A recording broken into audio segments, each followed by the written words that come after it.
lines on it.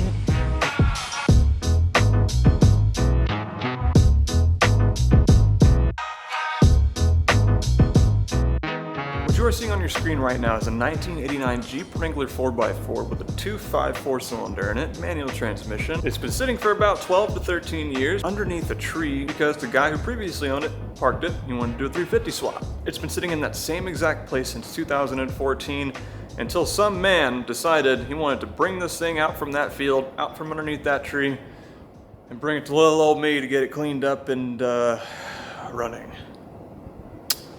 Yeah, it's gonna be a long video, man. And I'll give you guys a little bit of a sneak peek. It runs. It runs really good.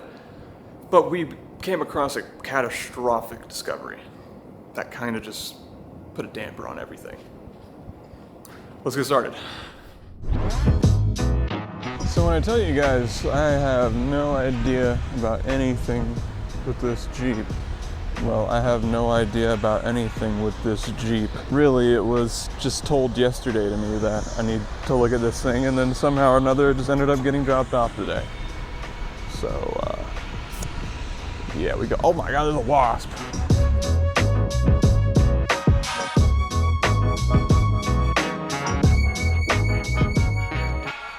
Where do you think I'm looking, Jeff, to define if this is a rusty car or not?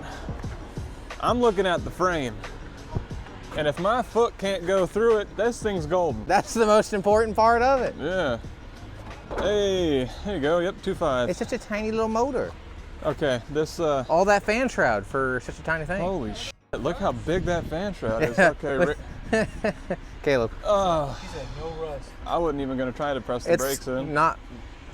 Tell me I won't. What? I'm gonna smash I did. The lines are swollen from the inside. We're not gonna try and rebuild this. We'll Hell try no. to find a separate one. Find a separate one. I mean, I guarantee you we can get it to run off of that. Once I clean it out and everything, I'll let it soak in with some Marvel Mystery Oil and see if we can get at least a crank off. It's gonna be leaking fuel This like looks hell. just like one of those ones that what's Derek oh Drescher no, call it's it? fuel injected. It's that Terminator It's the broccoli Terminator broccoli injector. Yeah, dude, it's fucking fuel injected. Yeah. Yeah, that's an injector. Yep. You got some balls pulling that thing off, bro. We're not putting it back on. The damn bracket's gonna break. Or the Actually, little... no, that's actually pretty good. Oh, okay. I was about to say, you got some not- balls taking not that brittle. off, dude. That's like golden rule. Don't touch it. Look at that. I've already started the project. It's got oil in it. Go back in there.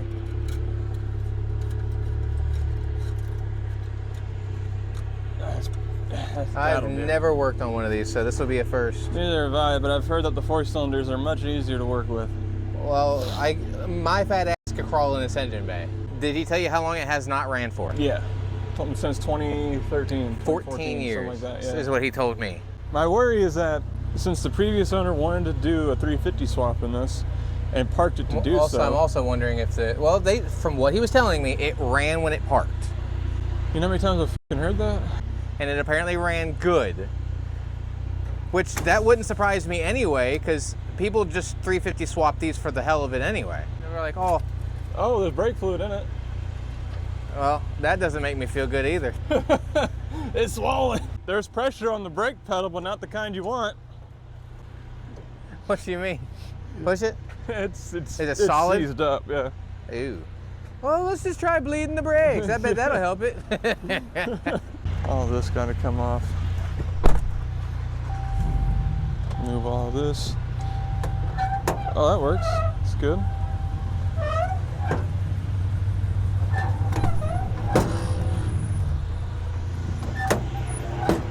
Uh-oh. Let's test the suspension. How good are the springs? That's good enough. I know, I tried, I opened it, I fucked up, I shouldn't have opened it. Well, hey, did this thing have doors? I just thought of that. It had doors. When did it come with it? Everything is gonna get... Actually, hold on, let's think here. What do I want to do this? So if there's one thing I've learned from the recent quote-unquote rebuilds I've done on the channel, like the Mustang, the MG, it's if you got time to let the vehicle sit, just smother the whole darn thing in penetrant.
there's a lot of stuff going on here. This Jeep needs a tremendous amount of work. And if you sit back long enough thinking about it, you're gonna start to get overwhelmed. So the way I attack these kinds of vehicles is the same way as I do with anything. You just start at square one, which in the case of detailing would be the wheels, and then from there I'm gonna move towards the undercarriage and then up to the paint, and well, there's no interior in this, so we're gonna foam down that too. And if you're wondering what the dilution ratio stuff was for the foam cannon, for degreaser and hyperwash, the dilution ratio is yes.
Whew.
So this is a Jeep YJ, a YJ Jeep. It's an 89 Wrangler, okay? So we've got this thing now all cleaned up on the exterior, engine bay, everything.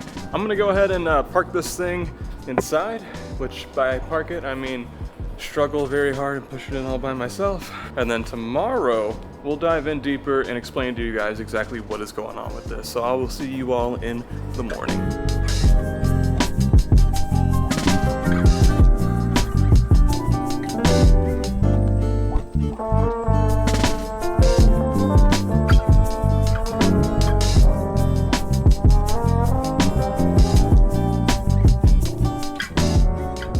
Back here with the YJ Jeep. I'll give you guys a little bit of a rundown on this Jeep. I was actually contacted a couple days ago to take a look at this, and the next day, well, with 20 minutes notice, it was dropped off at my doorstep, which is totally fine. I can make it work, not a problem, especially when it's something like this. This Jeep has been sitting underneath a tree outside in the elements for like 10 or 12 years, I think in Alabama, and it's actually in crazy good condition. The frame, everything underneath, there is surface rust, but really nothing to write home about. It's all on suspension parts that can be replaced, not that big of a deal. The frame is fantastic. This one happens to have the 2.5 4-cylinder in it with the single barrel, what does Vice Grip Garage call that? A Terminator broccoli injection, fuel injection. One thing I do know is that the previous owner ended up parking this thing under a tree with the full intentions of 350 small block swapping it.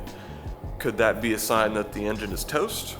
I don't know. Could it just be a dude who had fun ambitions because a 350 small block push rod V8 Chevrolet engine is a pretty good engine? I don't know. We're gonna try to get it to crank over though. One thing that's really cool about this is that the paint is in phenomenal shape. I polished this little area as a test spot and it came back to life. I'm not even kidding. I might go through with a single step correction on this with a microfiber pad and just see what this thing could do, because my goodness, does that area look freaking good. Anyways, that's enough jibber jabber. Let's get going.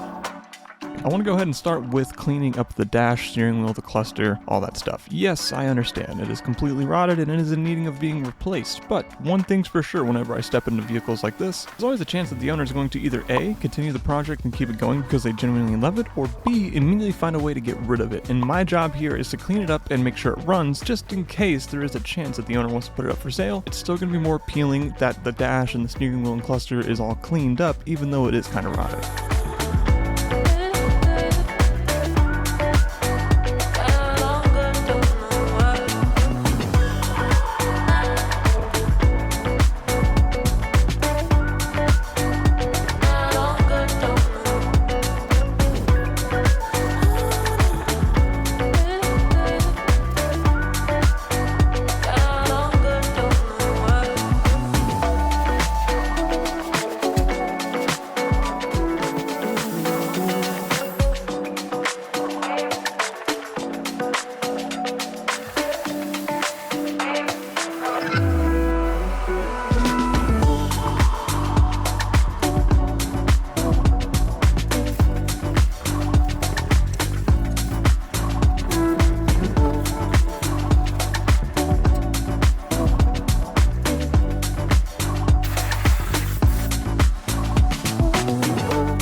big component of cleaning up the interior is going to include making sure the floorboards are in solid shape, which for the most part they are. There's a little bit of surface rust here and there, mostly on the driver's side, but nothing that a red Scotch-Brite pad couldn't fix, along with getting everything cleaned up and spraying it with some rust reformer that's going to kind of cure the rust and prevent it from continuing to form, and then spraying it back to gloss black later on in the video to match everything else the way it was, well, back in the heyday.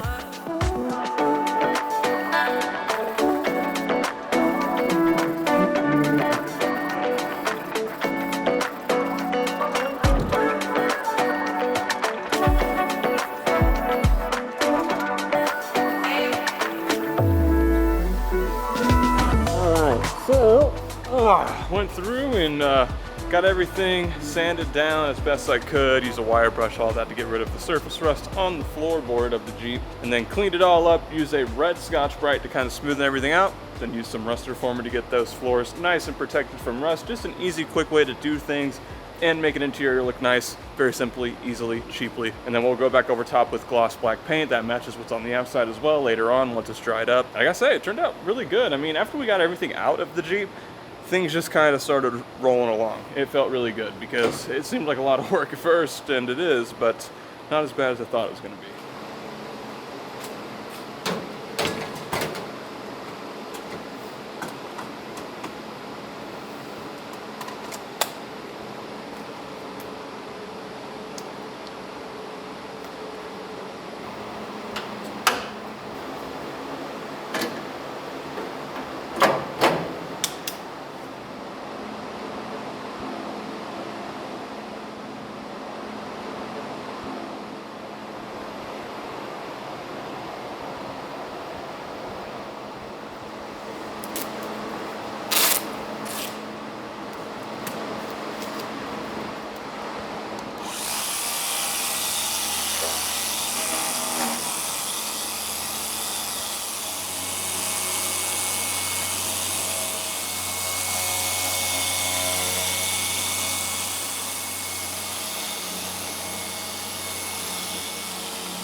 So even though the paint came out really nice, there were still a couple of trim pieces throughout the vehicle that were surface rusted or nasty, whatever. And I went ahead and got myself some rust evaporator, and as you can see here, the before and after from letting it soak overnight is just mind-boggling. So I went ahead and took a little bit of the trim pieces that were really bad off with rust and threw it in the tub of rust evaporator, as well as just taking off stuff that was completely rotted, throwing it away. Just trying to get everything done that I can before my brother shows up and we can try to get this thing running.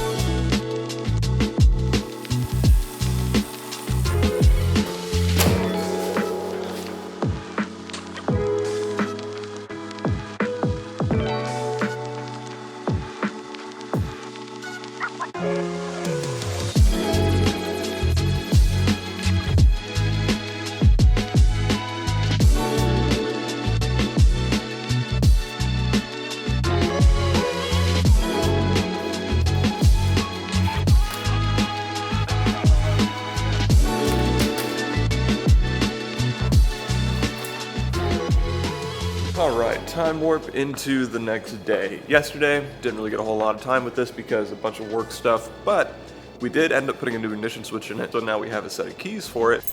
And we figured right before we left yesterday, let's put like 5-10 minutes of time into it just to tinker around and see if it'll fire off, and sure enough. I'll pull away from watching that. It's gonna be a fireball.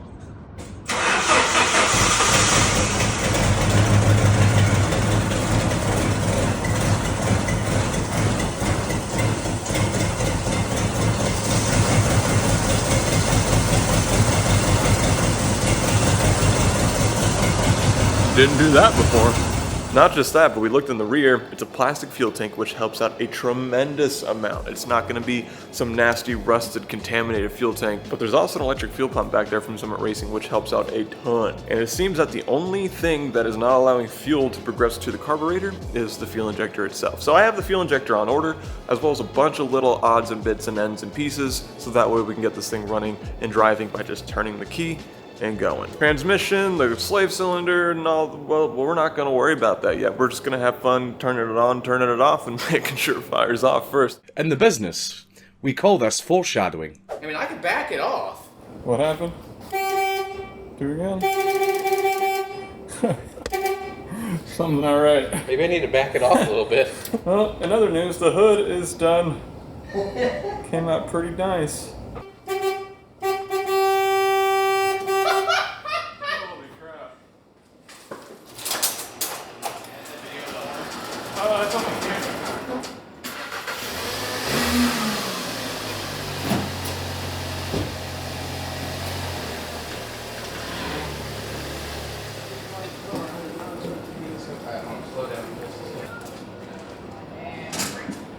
That way it has plenty of juice.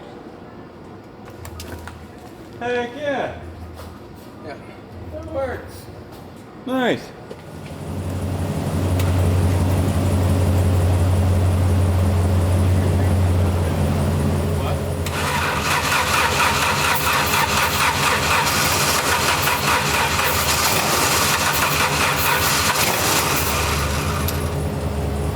Don't touch the gas. Leave it.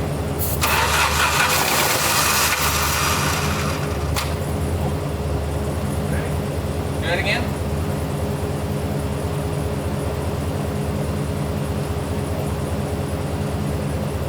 You good? Good.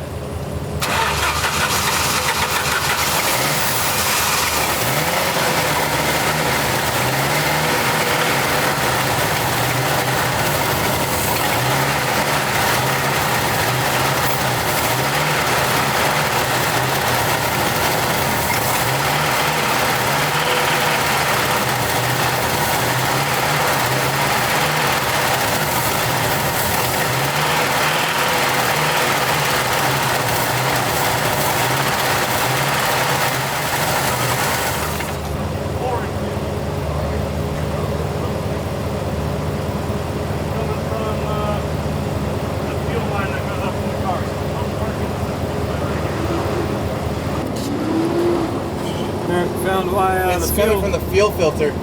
fuel filter? I Yeah. wonder if that's clogged up. Possibly. Because that's fuel filter right here. I have some of those O'Reilly fuel filters. Like, this is definitely the fuel filter. Okay. So, Is that like a factory type or is it like an O'Reilly's clear type? it's a factory type. It's solid black. Okay, because I have a couple of those O'Reilly's. Alright, back the next day. The owner is supposed to come by later and take a look at this and see if he wants to take it home or have us go further on it. I gotta say, we've done a lot of work to this. I mean, yesterday we figured out that the fuel pump, the fuel injector, everything works. It's just that fuel filter underneath is completely clogged up to the point where it's starting to leak out the line when it's under high pressure. So I got a new one of those coming today. We're gonna replace it. So that way, this thing is a turnkey car by the time the owner comes and looks at it. Batteries in it, stayed overnight, didn't burn down the shop. That's a good sign. Finally got this seat hardware out. There's a little nut underneath that was completely stripped from the previous owner, I guess. He was having a big issue getting it out. As for me though, I have the most elitist of tools a mechanic could have to get the bolt out. And needless to say, I didn't really have too much trouble but I can't speak the same for the Bolt.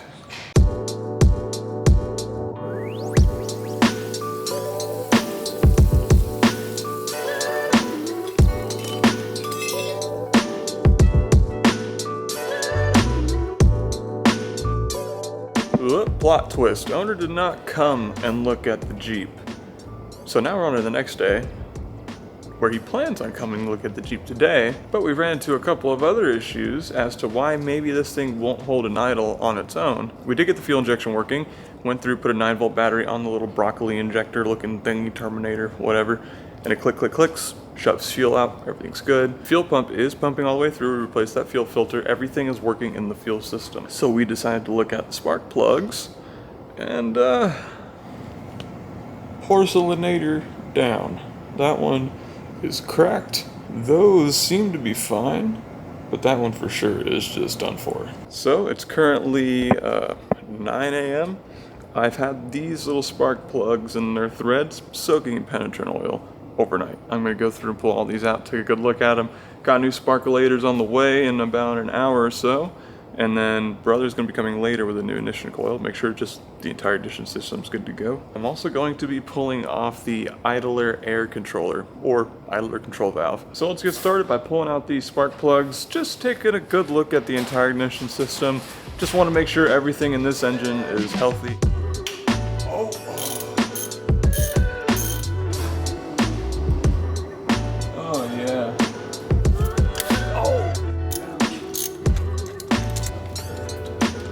Oh, that's two broken. Alright. Broken as well. Oh, we have a spark plug that's good. Okay, there we go. So yesterday, I was speculating with my brother that it sounded like it was running on 2 cylinders. Turns out, probably the case. These two were cracked all the way through, and when I went to pull them out, of course, just completely shot.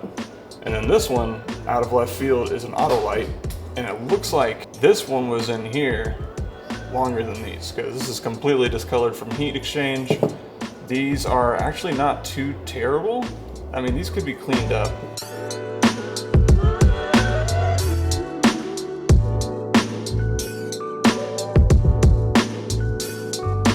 All right, couple hours later, brother's here, and he brought the spark plugs. Now you see, I did order spark plugs and whatnot for this. The problem is, I was up very late last night editing a video, and at 3 a.m. I said, oh, I need spark plugs. Pop open Amazon, they got spark plugs for a good price too. And it said, tomorrow, 7 to 11 a.m. I said, heck yeah, man, it's gonna be here first thing in the morning. That tomorrow is, well, tomorrow. You see what I'm saying here? Did you end up putting this on the charge box like you were talking about? Oh, nope. Turn the wheel my way, just a little bit. There you go, and straight down. Good. Well, it needs a line. It's not very No, no way. Why would it need that? We want a 40 amp or 200 amp boost? 200. Blow the battery up. Oh. Battery it! Fire in the hole.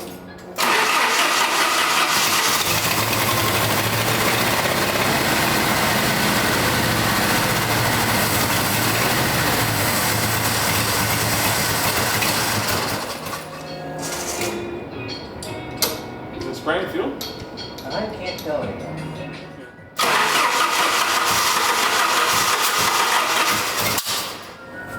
It's spraying, but just a little bit. Only a little.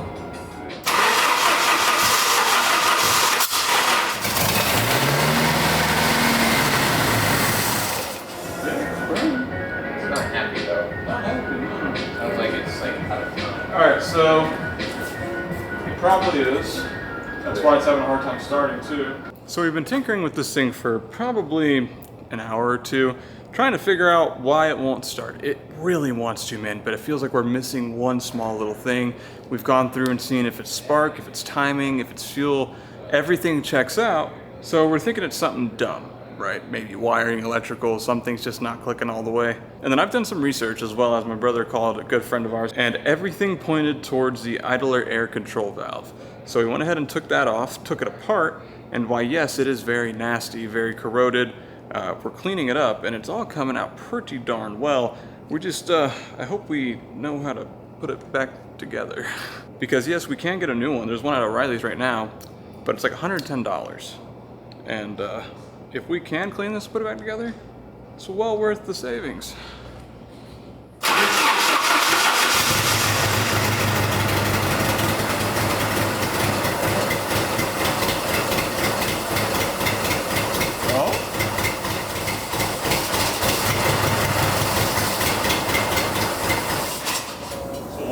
Idle. Yeah. We got it running under its own power. It's misfired, but Yeah, I think that could be wires, though, like you said. Or the ignition coil. this is close too. Could be wires or even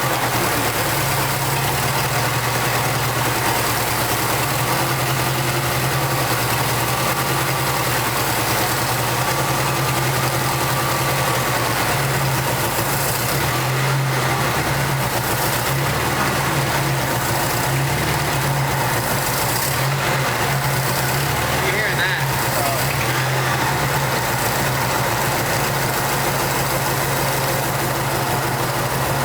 well, the header It moved out. exhaust. Oh, there it goes.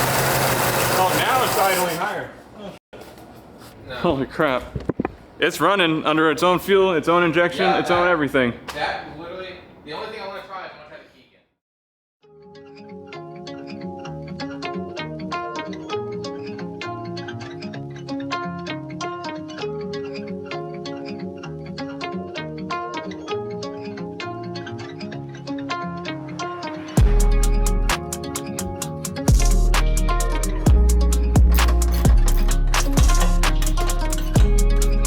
Oh, yeah.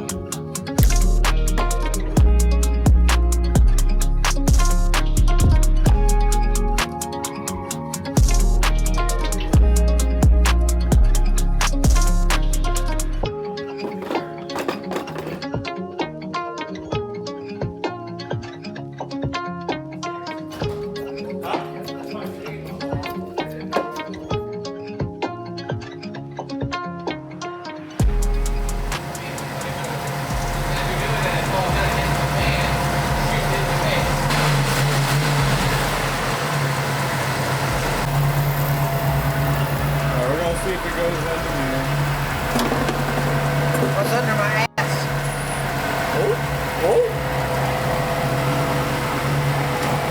No, clutch don't work. The RPM changes when you try to get it in gear. Yeah, clutch don't work. No. Not bad though. Now let's try something. Turn it back over.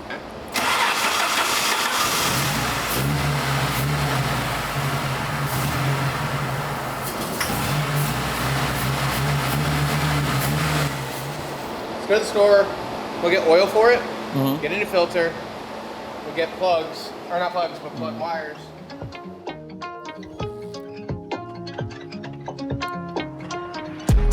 Oh, goodness.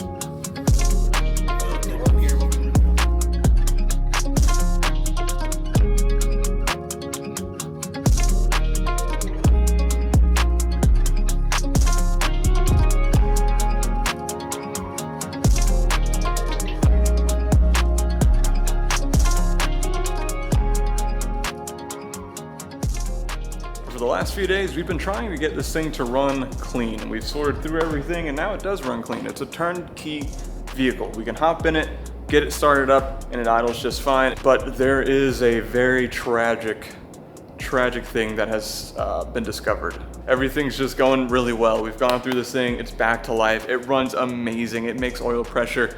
It actually cycles coolant well. The whole entire coolant part of the engine system is not just nasty crap, it's actually good. The thermostat works, water pump's working, everything. Everything has been going so good. The paint came back to life. Everything has been going so amazingly well.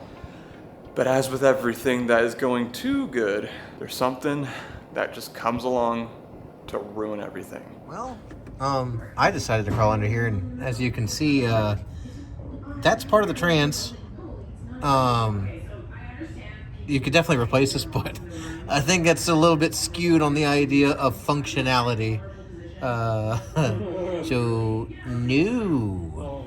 I saw this fluid, decided to look around, and I noticed a nice little split right there. So with the new discovery of our custom transmission, by the way, with its own breather hole right at the bottom of the bell housing, I don't know exactly what we're gonna do. And I said at the beginning of this whole journey with my brother, the fact that this guy parked this Jeep and said he was gonna 350 swap it, either is A, truthful, and it was a running good driving Jeep, or B, his excuse for something catastrophic. Turns out, it was his excuse for something catastrophic. I wonder if he ever did get that 350. At this point, I'd be willing to almost go to a junkyard and just pull out a 4.8 or a 5.3 LS and, I don't know, man, put a 4L80 or, God forbid, a 4L60 up to it. Really, I mean, the Jeep was originally brought to us just to have it cleaned up, see if it runs, make a little list of parts, see if the frame's good, all of that. You know, we're not mechanics, we're just a couple brothers having fun. So the owner's gonna be here tomorrow anyways to pick it up, and hopefully he stays in touch with me with what he wants to do with this, because I'm kind of invested now. Physically, emotionally, everything. Everything was going so good, man. Like, right up till it's like, oh, the clutch isn't working, let's bleed the clutch. Oh, not shifting, well, let's check the fluid level in the transmission. Oh, well, there's a hole. But, yeah, I don't know. We'll see what happens.